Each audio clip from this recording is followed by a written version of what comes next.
Hello students, welcome to success wings. आज का topic है डेटा इंडिपेंडेंस। आज का टॉपिक स्टडी करने से पहले एक बार लास्ट लेक्चर को रिवाइज करते हैं। हमने उसमें 3 टायर आर्किटेक्चर स्टडी किया था।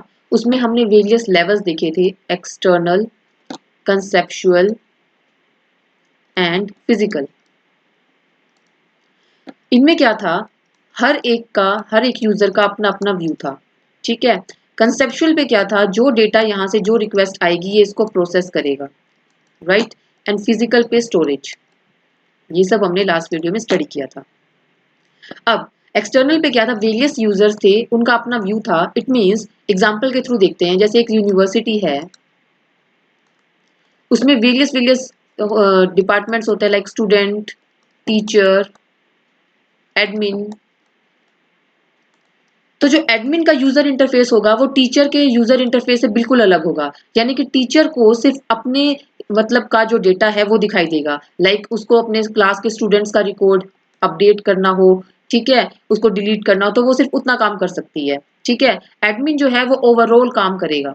ठीक है। उसको अपना स्टूडेंट का, टीचर का, किसी का भी रिकॉर्ड अपडेट करना है तो वो सब ये कर सकता है एडमिन। ठीक है। स्टूडेंट है, वो सिर्फ अपना डेटा दिखेगा, लाइक उसका रिजल्ट क्या है, ठीक है, उसको उसकी अटेंडेंस कितनी है, तो उसका रिकॉर्ड और जो है वो अलग रहेगा और उसका इंटरफेस भी अलग रहेगा। फॉर एग्जाम्पल हमारे रिजल्ट्स आते हैं, तो रिजल्ट्स आते हैं तो हर एक का अपना इंटरफेस। कैसे, स्टूडेंट जो होते हैं ना, वेरियस वेरियस स्टूडेंट्स जितने ने भी वो एग्जाम दिया है, तो उसको अपना ही एक अलग इंटरफेस प्रोवाइड किया जाता है, अपना व्यू प्रोवाइड किया जाता है, जिसमें वो अपना पर्टिकुलर अपना रोल नंबर डाल के अपनी रिक्वेस्ट सेंड करता है सर्वर के पास और रिजल्ट जनरेट होके उसके पास उस इंटरफेस पे आ जाता है, राइट। नेक्स्ट, अब कंसेप्चुअल लेवल पे क्या होता है, हम एक लॉजिकल रिप्रेजेंटेशन करते हैं। यानी कि उसको जो डेटा है ना हमारा, उसको टेबुलर फॉर्म में स्टोर करते हैं। जैसे जो फिजिकल स्टोरेज, तो डेटा हमारा कैसे स्टोर हो रहा है उसके ऊपर बात करती है, लेकिन उसको किस तरह से, किस वे में, स्ट्रक्चर उसका क्या रहेगा डेटा का, वो सब कंसेप्चुअल लेवल पे देखा जाता है। ठीक है। और फिजिकल लेवल में कहाँ स्टोर होगा डेटा, वो सब देखा जाता है। ठीक है। अब ये डेटा इंडिपेंडेंस क्या है। डेटा इंडिपेंडेंस मीन्स कि हम जो यहाँ पर किसी इस लेयर पे चेंज करेंगे, कुछ को स्ट्रक्चर में कुछ चेंज किया, कोई नई रो ऐड की, कोई नया कॉलम ऐड किया, कुछ अपडेट किया, तो उसका अफेक्ट अपर लेयर पे नहीं पड़ेगा। अगर हमने फिजिकल लेयर में कोई चेंज किया, सॉरी फिजिकल स्टोरेज में कोई चेंज किया, फिजिकल यहाँ पर लेयर पे, तो उसका इफेक्ट कंसेप्चुअल लेयर पे नहीं पड़ेगा, राइट। कैसे, देखिए, it is the ability to change the schema at one level of database system without having to change the schema at next higher level। यानी कि एक लेवल पे अगर हम कुछ चेंज करते हैं तो उसका इफेक्ट दूसरी लेयर पे नहीं पड़ेगा, right. Changes in database structure, हम डेटाबेस के स्ट्रक्चर में कुछ चेंज करते हैं, टेबुलर फॉर्म में हो या वो किसी फॉर्म में हो, तो उसका इफेक्ट यूजर इंटरफेस पे, जहां पे एक्सटर्नल लेवल है, वहां पर नहीं पड़ेगा। ठीक है। अब दो तरह के डेटा इंडिपेंडेंस होते हैं, logical data independence and physical data independence. अब इसको स्टडी करने से पहले एक बार जो हमने यहाँ पे स्कीमा वर्ड लिया है उसको देख लेते हैं, वो क्या है। Schema, it is a structure और डिजाइन ऑफ डेटाबेस। ये क्या है, स्ट्रक्चर है या डिजाइन है डेटाबेस का, कि हमारा किस फॉर्म में डेटा स्टोर होगा। ठीक है। तो उसका ओवरऑल स्ट्रक्चर वो क्या है, वो है स्कीमा। अब it defines how data is store and how the relationships among the data are maintain. किस तरह से डेटा स्टोर होगा और उसके अंदर कैसे रिलेशनशिप्स मेंटेन होंगे। सपोज ईआर मॉडल हमने ये फॉलो किया स्कीमा, तो इसमें हमारा डेटा कैसे स्टोर होगा और कैसे हमारी एंटिटीज, जो वेरियस वेरियस एंटिटीज हैं, वो कैसे एक दूसरे को लिंक करेंगी, वो सब। और रिलेशनल डेटाबेस हमने स्टोर किया, अगर रिलेशनल मॉडल हमने लिया है तो उसमें टेबुलर फॉर्म में हमारा डेटा होगा, तो एक टेबल दूसरी टेबल से कैसे रिलेशनशिप मेंटेन करेगी वो। तो ये सब क्या है, स्कीमा है। ठीक है। अब स्कीमा में क्या है और इंस्टेंस क्या है, इन दोनों के बीच में डिफरेंस देखिए। स्कीमा क्या है, स्ट्रक्चर है या डिजाइन है डेटाबेस का। ये क्या है, एक्चुअल डेटा जो हम इसमें स्टोर करेंगे ना, वो एक्चुअल डेटा को इंस्टेंस बोलते हैं। जो स्कीमा होता है यानी जो स्ट्रक्चर होता है वो बहुत जल्दी जल्दी चेंज नहीं किया जाता, लेकिन जो इंस्टेंस है उसको हम फ्रिक्वेंटली चेंज करते हैं। ठीक है। नए रिकॉर्ड्स आते हैं, ठीक है, उनको अपडेट करने की जरूरत पड़ती है, तो वो सब क्या है, इंस्टेंस है। ठीक है। टेबल्स विद कॉलम्स, ये इसका एग्जांपल है। जैसे टेबल ली और हमने उसके कॉलम डिफाइन कर दिए। ठीक है। यहाँ पे रोज जो उसमें डेटा लिखा जाएगा वो। ठीक है। सपोज करो यहाँ पे हमने नेम लिया, रोल नंबर, उसकी एज, ठीक है, और उसका एड्रेस, ठीक है, ये सब है।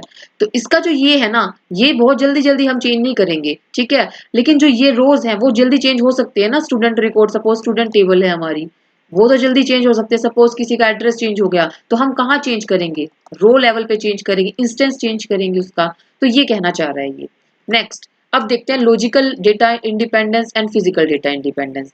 लॉजिकल डेटा इंडिपेंडेंस, ये क्या है? Ability to change the logical schema, tables, relationships, constraints. Constraints means rules. Without changing the external views or application programs. यानी कि अगर हम कुछ कंसेप्चुअल लेवल पे चेंज कर रहे हैं तो उसका इफेक्ट एक्सटर्नल लेवल पे नहीं पड़ेगा।